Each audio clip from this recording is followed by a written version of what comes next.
Welcome to ABC campus. आज हम contract act 1872 में सेक्शन 31 कर रहे हैं।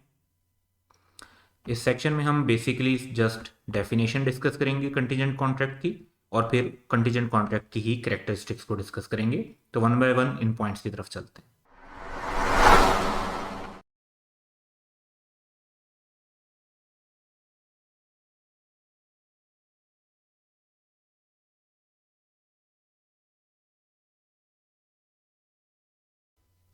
तो डेफिनेशन की अगर बात करते हैं हम, तो कंटीजेंट कॉन्ट्रैक्ट को डिफाइन किया गया है इस सेक्शन में। क्या contingent contract is a contract to do और not to do something if some event collateral to such contract does or does not happen.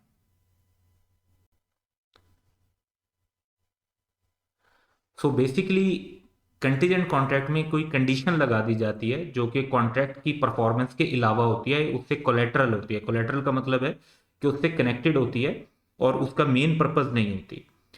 और कंडीशन जो लगा दी जाती है वो कंडीशन किसी इवेंट के हैपनिंग पर होती है कि या तो इवेंट हैपन होगा तो कॉन्ट्रैक्ट परफॉर्म करना होगा, या आप ये भी रख सकते हैं कि अगर इवेंट हैपन नहीं होगा तो कॉन्ट्रैक्ट परफॉर्म करना होगा। तो हम एग्जांपल्स देखते हैं इसकी कुछ। कॉन्ट्रैक्ट ऑफ इंडेमनिटी भी जो है, बेसिकली कॉन्ट्रैक्ट ऑफ इंडेमनिटी एक जनरल क्लास है जिसमें एक टाइप है इंश्योरेंस कॉन्ट्रैक्ट। तो इंश्योरेंस कॉन्ट्रैक्ट को अगर आप ध्यान में रखें तो वो भी एक कंटीजेंट कॉन्ट्रैक्ट है, क्योंकि आप किसी को कहते हैं कि अगर उसका लॉस होगा तो इंश्योरेंस कंपनी कहती है कि वो उसको कंपनसेट कर देंगे, और अगर लॉस नहीं होगा तो फिर इंश्योरेंस कंपनी की तरफ से कोई पैसे नहीं मिलते। इसी तरह कॉन्ट्रैक्ट ऑफ गारंटी जो होता है वो भी कंटीजेंट कॉन्ट्रैक्ट होता है, कि जो पर्सन गारंटी देता है उसे हम कहते हैं श्योरिटी, और जो पर्सन लोन दे रहा होता है उसे कहते हैं क्रेडिटर। तो जिसने गारंटी दी वो कहलाएगा श्योरिटी, जिसने लोन या क्रेडिट दिया वो क्रेडिटर, और जिसने पैसे लिए हुए हैं जो मकरूज है वो प्रिंसिपल डेटर। तो इसमें भी देखें, कॉन्ट्रैक्ट ऑफ गारंटी में श्योरिटी को तब परफॉर्म करना होगा अगर प्रिंसिपल डेटर डिफॉल्ट करेगा, और अगर प्रिंसिपल डेटर डिफॉल्ट नहीं करेगा तो श्योरिटी को कोई गारंटी की अमाउंट पे नहीं करनी पड़ेगी। यानी कॉन्ट्रैक्ट टू डू और नॉट टू डू समथिंग अगर सर्टन इवेंट हैपन। अब इसमें अगर हम कहते हैं कि डिफॉल्ट को हम कहते हैं कि तो डिफॉल्ट होगा तो श्योरिटी को पेमेंट करनी पड़ेगी, डिफॉल्ट नहीं होगा तो श्योरिटी को पेमेंट नहीं करनी पड़ेगी। तो एक सिनेरियो भी डिस्कस कर लेते हैं। Akram contracts to indemnify Basit. Indemnify का मतलब है to make his loss good, कि उसे अगर कोई नुकसान होगा तो वो पूरा कर देगा। अप टू ₹1 मिलियन, 1 मिलियन तक का नुकसान, in consideration of ₹20,000 annual premium if Basit house is burn. तो ये बेसिकली इंश्योरेंस के कॉन्ट्रैक्ट की बात हो रही है, तो ये एक कंटीजेंट कॉन्ट्रैक्ट है। इसमें अगर देखें कि अगर हाउस बर्न हो जाता है तो कॉन्ट्रैक्ट परफॉर्म होगा, यानी अकरम को ₹1 मिलियन तक पे करने पड़ेंगे, और अगर ऐसा नहीं होता, हाउस बर्न नहीं होता, तो फिर अकरम को कोई परफॉर्मेंस करने की जरूरत नहीं है, कोई पेमेंट करने की जरूरत नहीं होगी। कैरेक्टरिस्टिक्स की बात करते हैं तो कंटीजेंट कॉन्ट्रैक्ट की 3 कैरेक्टरिस्टिक्स हैं।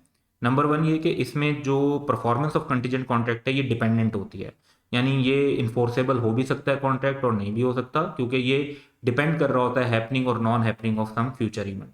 दूसरी बात ये है कि जो इवेंट होता है फ्यूचर इवेंट, वो कोलेटरल होना चाहिए कॉन्ट्रैक्ट के साथ, यानी उसका कॉन्ट्रैक्ट के साथ कुछ कनेक्शन होना चाहिए, कोई ताल्लुक होना चाहिए, कोई लॉजिकली वो उसके साथ कनेक्ट करना चाहिए। जस्ट जुए की तरह, गैम्बलिंग की तरह नहीं होना चाहिए। इवेंट जो है वो अनसर्टन होना चाहिए, क्योंकि अगर कोई चीज़ सर्टन है कि एक चीज़ होगी या सर्टन है कि एक चीज़ नहीं हो सकती, तो वो तो फिर कॉन्ट्रैक्ट के टाइम पर ही क्लियर है, वो कंटीजेंट नहीं कहलाएगा। तो उसकी बेस पर तो आप पहले से आइडेंटिफाई कर सकते हैं कि कॉन्ट्रैक्ट परफॉर्म होगा या नहीं होगा। तो जहां पर अनसर्टेनिटी होती है वहां पर उसको कंटीजेंट कॉन्ट्रैक्ट कहते हैं।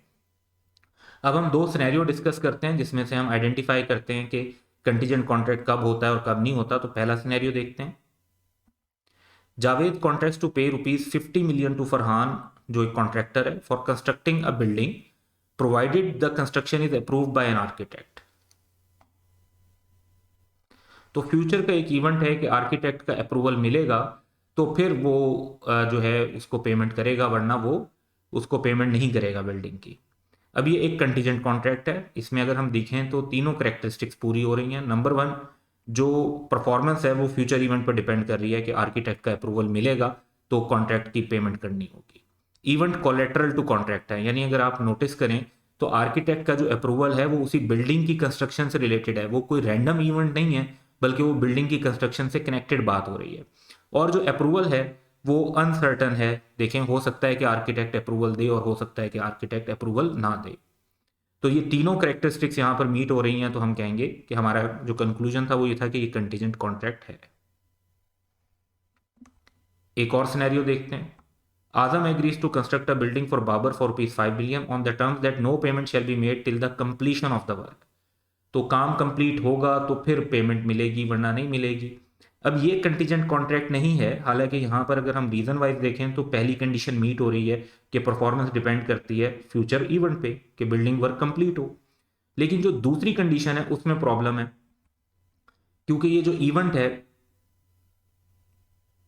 ये कोलेटरल इवेंट नहीं है, बल्कि ये तो मेन पर्पज ऑफ कॉन्ट्रैक्ट है। जो 5 मिलियन की पेमेंट होनी है वो बिल्डिंग की कंस्ट्रक्शन की ही होनी है।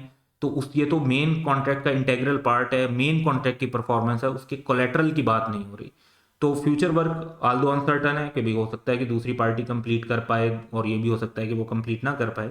तो हम यहाँ देखते हैं कि first and third characteristics meet हो रही है, लेकिन सेकंड करेक्टरिस्टिक्स मीट नहीं हो रही, और इसका मतलब ये है कि ये कंटीजेंट कॉन्ट्रैक्ट नहीं होगा। तो ये बेसिकली हमने इस वीडियो में कवर करना था कि हमें कंटीजेंट कॉन्ट्रैक्ट की डेफिनेशन क्लियर होनी चाहिए, और उस डेफिनेशन की बेस पर जो कंटीजेंट कॉन्ट्रैक्ट की कैरेक्टरिस्टिक्स बनती हैं उनको हम प्रॉपरली अंडरस्टैंड कर सकें।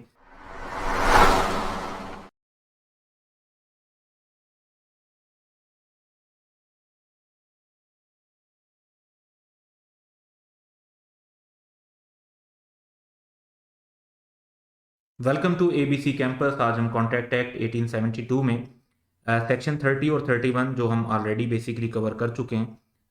30 में वेजरिंग एग्रीमेंट का जिक्र है और 31 में कंटीजेंट कॉन्ट्रैक्ट का जिक्र है, तो इनके कंपैरिजन पर बात करेंगे। सो डिफरेंस के जो पॉइंट्स हैं कंटीजेंट कॉन्ट्रैक्ट और वेजरिंग एग्रीमेंट के, उसको हम देखते हैं। सबसे पहला पॉइंट है वैलिडिटी का। कंटीजेंट कॉन्ट्रैक्ट वैलिड होता है, जबकि वेजरिंग एग्रीमेंट वॉइड और इलीगल है। अब कॉन्सेप्ट क्या है, कंटीजेंट कॉन्ट्रैक्ट में कॉन्ट्रैक्ट की जो परफॉर्मेंस है वो डिपेंडेंट होती है ऑन द हैपनिंग और non happening of some event, और उसकी बेस पर कॉन्ट्रैक्ट को परफॉर्म करना होता है, एक्ट या एब्सटिनेंस जो भी हो। और जो इंपॉर्टेंट पॉइंट है कि कंटीजेंट कॉन्ट्रैक्ट में जो इवेंट होता है वो फ्यूचर अनसर्टेन इवेंट होता है, लेकिन वो कोलेट्रल इवेंट होता है। यानी कोलेट्रल से मतलब ये है कि वो इवेंट मेन कॉन्ट्रैक्ट की परफॉर्मेंस से रिलेट करता है, लेकिन वो खुद मेन पर्पज ऑफ कॉन्ट्रैक्ट नहीं होता। जबकि वेजरिंग एग्रीमेंट में जो पार्टीज हैं वो बेसिकली कि एक अनसर्टेन इवेंट के ऊपर एक किस्म का जुआ खेल रही होती हैं, वही उनका मेन फैक्टर ऑफ एग्रीमेंट होता है, और उसी की बेस पर जो है ना उन्होंने अमाउंट विन या लूज करनी होती है। तो इसमें जो इंटरेस्ट ऑफ पार्टीज है कंटीजेंट कॉन्ट्रैक्ट में, पार्टीज का जो रियल इंटरेस्ट होता है वो होता है अक्रंस या नॉन अक्रंस ऑफ इवेंट में। फॉर एग्जांपल अगर एक प्रॉपर्टी की इंश्योरेंस करवाई है तो एक आदमी का इंश्योरेंस क्लेम के अंदर अगर आप देखें तो उसका प्रॉपर्टी का नुकसान भी एक जेन्युइन नुकसान होता है जिसको वो इंश्योर करवा रहा होता है, और उस इंश्योरेंस के थ्रू फिर वो अपने रिस्क को कवर कर रहा होता है। लेकिन दूसरी तरफ अगर हम बात करें वेजरिंग एग्रीमेंट की, तो वेजरिंग एग्रीमेंट में जो पार्टीज हैं वो मेन इवेंट के अंदर इंटरेस्ट नहीं होता, उनका असल जो इंटरेस्ट होता है कॉन्ट्रैक्ट में वो अमाउंट को विन या लूज करने का होता है। फिर जो अनसर्टन इवेंट है वो कंटीजेंट कॉन्ट्रैक्ट में वो मेयरली कोलेट्रल होता है। जैसे जो आग लगना है वो उस प्रॉपर्टी से कनेक्ट करता है, लेकिन अल्टीमेटली जो क्लेम है वो अमाउंट का है। या जिस तरह से हमने अपनी प्रीवियस वीडियो में एक एग्जांपल कवर की थी जिसमें यह था कि अगर आर्किटेक्ट का अप्रूवल मिलेगा तो बिल्डिंग की कंस्ट्रक्शन की पेमेंट की जाएगी। तो आर्किटेक्ट का अप्रूवल जो है वो कनेक्ट करता है बिल्डिंग की कंस्ट्रक्शन के साथ, लेकिन इटसेल्फ जो पैसे हैं वो आर्किटेक्ट के अप्रूवल हासिल करने के लिए नहीं है, वो पैसे जो हैं वो बिल्डिंग की कंस्ट्रक्शन के लिए हैं। जबकि वेजरिंग एग्रीमेंट के अंदर जो सोल डिटरमिनिंग फैक्टर होता है वो अनसर्टेन इवेंट ही होता है। जैसे एक मैच के ऊपर जुआ लगाया जाता है तो उस मैच का जो आउटकम है कि कौन सी टीम जीती, वही मेन डिटरमिनिंग फैक्टर होता है जिसकी बेस पर एग्रीमेंट डिसाइड हो रहा होता है। फिर रेसिप्रोकल प्रोमिसेस का पॉइंट ये है कि कंटीजेंट कॉन्ट्रैक्ट में रेसिप्रोकल प्रोमिसेस होते हैं, यानी दोनों पार्टीज की तरफ से कंसिडरेशन आ रही होती है।